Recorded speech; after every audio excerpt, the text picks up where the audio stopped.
nyt pyydän tänne meidän Nojatuoli vieraan Pasi Jorosen ja juontajaksi tai haastattelijaksi tulee Kirsi Ropponen. Olkaa hyvä.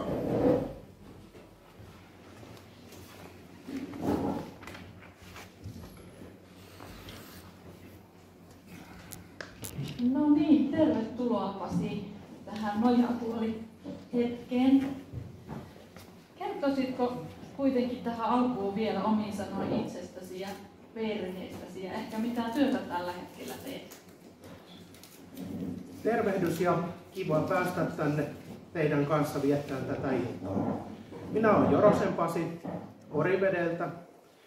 Olen tavallinen pirkanmaalainen mies, uskossa oleva. Olen yhden vaimon mies, 2 aikuisen lapsen isä ja 1 semmoisen tosi söpön pienen vauvan isoisä. Kuulemma siis vaari. Teen töitä apulaisosastohoitajana, sairaanhoitajana tuolla Taussissa. Keuhkopotilaita hoidan siellä ja ihmisten hoitaminen on tullut tutuksi vuosien varrella. Ihmisten hoitaminen on tullut tutuksi jo aikaisemmin ennen työtä, eli on ollut palokunnassa, nähnyt kolaripaikoilla ihmisiä, tulipalopaikoilla, on ollut sairaankuljetuksessa töissä, ensihoitoon ja sitten tässä sairaanhoitajan työssä tuolla yliopistosairaalassa. Toki kyllä vanhustenkin hoidossa joskus. Joo, monenlaista sulla on työkokemusta vuosien varrella varttunut. Tämän illan aiheena on valvominen, niin kuin kuultiin. Ja Raamattuhan puhuu valvomisesta, muun muassa sitä, että meidän tulisi olla valmiit kohtaamaan Jeesus minä hetkenä hyvänsä. Mutta valvomisella tarkoitetaan usein myös muuta valvomista, varallaoloa ja varautumista. Ja tällainen valvominen liittyy myös oleellisesti aiempaan työhistoriasi ja työnkuvaasi. Kertoisitko vielä vähän tarkemmin siitä? Jos tarkasti sanaan tartutaan valvomisen, niin minä teen valvonnassa suurimman osan työstä tällä hetkellä, mitä kliinistä hoitotyötä teen. Mutta valvomiseen, jos ajatellaan, niin työhistoriaan kuuluu paljon, että ollaan valvottu öitä, seurattu potilaiden vointia ja koitettu pysyä virkeinä siinä hetkessä, kun olisi silmiäkin vähän ummistanut. Kun ihmisillä on tapana yleensä nukkua yöt, niin mä oon sanonut, mutta jotkut sitä ei aina saa tehdä. Myös valvomista on muulloin töissä. Seurataan potilaiden vointia, valvotaan mitenkä he voi ja täytyy olla aina valmis reagoimaan asioihin. Ja jos nyt tästä valvomisesta ja työstä, niin tulee mieleen semmoinen, minkä haluan tänään valvomisesta jakaa, että meidän täytyisi olla valmiita, koska me ei tiedetä kuinka pitkään me täällä ollaan. Voi olla, että huomista ei enää nähdä, niin pitää olla tänään valmiina. Aivan. Ja noissa työtehtävissä ne on ollut vaativia ja yöllä valvominen ja myös päivällä valvominen potilaan vierellä vaatii varmasti paljon hoitajalta, niin kuin myös lääkäreiltäkin. Mutta sen lisäksi, että sä oot nähnyt monia hädässä olevia, niin oot nähnyt myös henkensä menettäneitä. Miltä tuollaiset tilanteet tuntuu ja mitä ne vaatii työntekijältä? Nehän on ainutkertaisia tilanteita ihmisille. Omaiset on surussa ja murheessa, mutta meidän hoitajina meidän täytyy olla toimintakykyisiä siinä kohdassa. Ja meidän täytyy osittain myös sulkea itsemme sen ulkopuolelle ja toimia. Ja kuolema on ollut tosi tuttua mulle. Mä olen ensimmäisen kerran tavannut kuolleen ihmisen 18-vuotiaana kolaripaikalla. Ja muistan sen kyllä hyvin, mutta sitä en halua teille kuvailla tässä. Ja jos ajatellaan vastaavassa paikassa, niin elvytettiin potilaita, heidät saatiin vielä takaisin henkiin, mutta sitten osa ei päässyt. Sitten nykyisessä työssäni, missä on, niin esimerkiksi siellä valvonnassa, missä on töissä, niin tutkitun tiedon mukaan niin joka 5. potilas menehtyy. Eli toisille ei annettu apu enää riitä ja lähtevät sitten kuolemanmaille.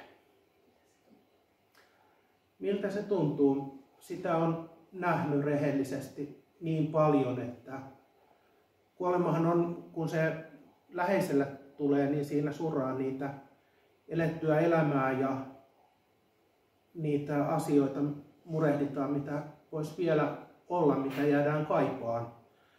Mutta näin, kun sitä on nähnyt niin paljon, niin se on ikävä kyllä vähän arkipäiväistä. Se on kummallista, miten kaikenlaiseen tottuu.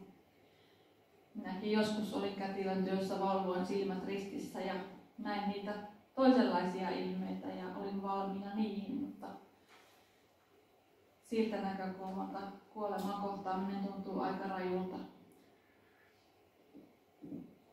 Toki me nähdään niitä iloisia hetkiä ja niitä, kun ihmiset toipuu. Mutta meillä töissä annetaan vielä mahdollisuuksia. Ja joskus niille mahdollisuuksille ei ole isoakaan pohjaa, mutta yritetään vielä. Ja se on tosi hienoa, että yritetään ja kaikille annetaan se paras hoito, mitä voi saada. Ja jokainen hoitaja yrittää parhaansa valvoa sen potilaan vierellä. Se, että työssäsi olet kohdannut monenlaisia hätätilanteita, mihin vuorokauden aikaan tahansa, ei kuitenkaan ehkä ole mitään siihen verrattuna, mitä teidän perheenne joutui käymään läpi noin 10 vuoden ajanjakson verran. Voitko kertoa meille tästä ajanjaksosta?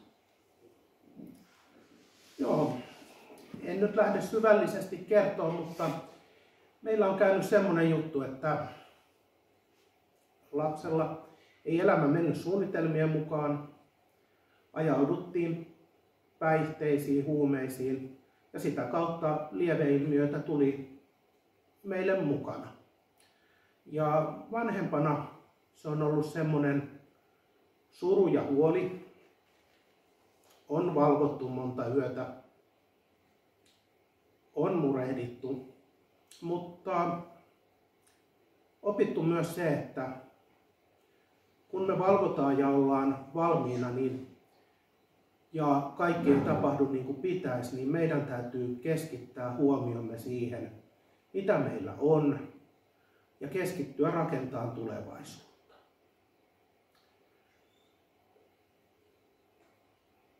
Jos ajatellaan niin kuin tulevaisuuden rakentamisella, niin sillä luodaan pohjaa sille asialle, että kun aikanaan asiat menee paremmin. Rukoillaan, annetaan mahdollisuuksia ja yritetään parhaamme monissa jutuissa. Mutta se huoli ja murhe, niin se ei siitä hetkestä ole kyllä väistynyt silloin pois ja kannettu asioita. Niin, siinä menee aika sanattomaksi, kun ajattelee, mitä se mahtaa vanhempana tuntua, kun omalle lapselle käy niin. Voitko jakaa, mikä oli pahinta, mitä pelkäsitte lapselle tapahtumaan? Tai että mikä oli se pahin, mitä tapahtuu? Niin, huumeongelmassa ja huumeiden käytöstä selviämisessä, niin tutkitussa tiedossa siihen pohjautuen niin ei ole kauhean isoa mahdollisuutta selvitä. Meillä on ollut se ymmärrys, että ihme tapahtuu, jos siitä selviää. Ja kiitos, näin on tapahtunut. Mutta me ollaan toivottu, me ollaan rukoiltu ja anottu. Ehkä tämä ei ole vastaus Kirsin kysymykseen, mutta on sitä joskus tullut mietittyä, että meillä on väärä taajuus siinä lähettimessä. Ja ehkä se suuri huoli on joskus ollut, että eikö tämä mun lähetin toimikaan oikealle taajuudelle. Ja iloisesti Jumalalla on oma aika toteuttaa meidän toiveita. Ei silloin, kun me välttämättä itse sitä halutaan. Ja iloisena voidaan nyt jälkeenpäin todeta, että meidän toiveisiin on vastattu. Kiitos Herralle. Mekin saatiin kantaa teidän lasta usein rukouksissa ja toivottiin sitä, mikä inhimillisesti tuntui tosi raskaalle ja mahdottomalle, miten siitä voi selvitä, mutta rukouksiin on vastattu. Ja varmaan voit vähän kertoa, mitä lapselle tänään kuuluu.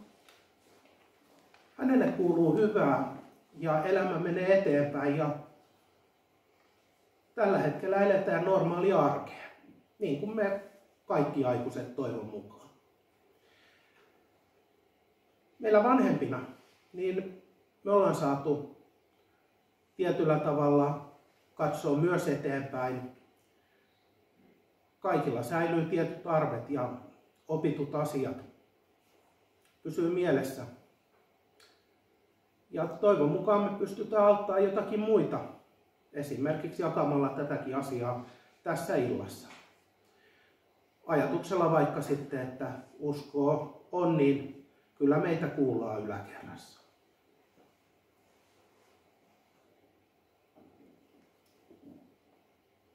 Kiitos näistä, kun jaat meille tärkeitä asioita valvomiseen liittyen. Niin tänään me kuullaan vähän sitten toisenlaistakin näkökulmaa, mitä valvominen kristitylle merkitsee. Mutta olisiko tässä vielä aikaa muutamalle kysymykselle? Saanko yhden? Saat. Haluan esittää teille ajatuksen, mitä kristillinen valvominen merkitsee tai herättää minussa tunteita ja on viime aikoina herättänyt. En syö seuraavalta puhujalta aihetta, vaan haluan tämmöisen QLS-bändin laulun sanoja teille herättää ajatuksiin.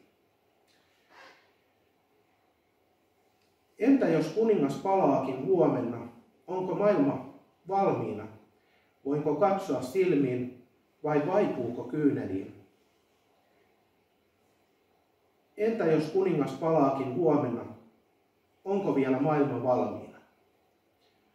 Lopussa laulua kysytään, entä jos kuningas palaakin huomenna, onko vielä maailma valmiina? Onko valo voitolla? Onko valo voitolla?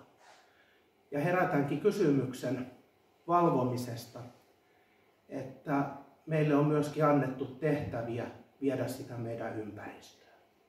Että olisi muitakin sitten mukana aikanaan. Kiitos.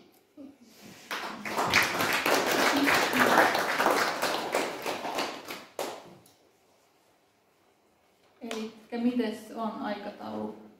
Yksi kysymys on, mulla on yksi kysymys, että jollakin muulla on kysymys, niin otetaan se mieluummin. Jos ei ole, minä voin kysyä yhden kysymyksen. Pasi, mä tiedän, että sä itsekin olet ollut henkilökohtaisesti kuoleman äärellä. Kertoisitko siitä ihan lyhyesti, mitä haluat? Voi Janne, sä et tiedä niistä parista muustakin kerrasta. Tiedän muutamasta. Mutta mä voin kertoa, että mä oon kerran meinannut hukkua.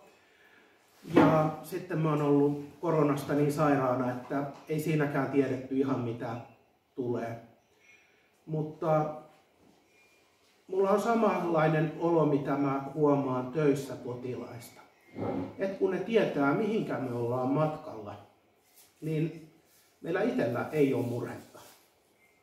Eli silloin kun mä olin kipeänä petissä ja pohdin näitä asioita, niin kyllä mä sanoin, että jos se aika on, niin mennään kotiin sitten. Mutta toki mun huoleni liittyy pitkälti siihen, että vielä lapset tarvii mua, vaikka ne onkin isoja, mutta isiä tarvitaan auton korjaukseen, varsinkin auton korjauksen maksamiseen ja vähän muuttoihin ja ehkä vaimokin toivon mukaan vähän tarvii välillä. Eli murhe ei ollut siitä omasta selviämisestä, vaan me tiedetään uskovaisina, mihinkä me ollaan menossa. Ja me ollaan menossa parempaan paikkaan, taivaaseen. Ja jos me sinne etukäteen mennään, niin sitten me odotellaan vähän niitä, jotka vielä tänne jää. Kiitos.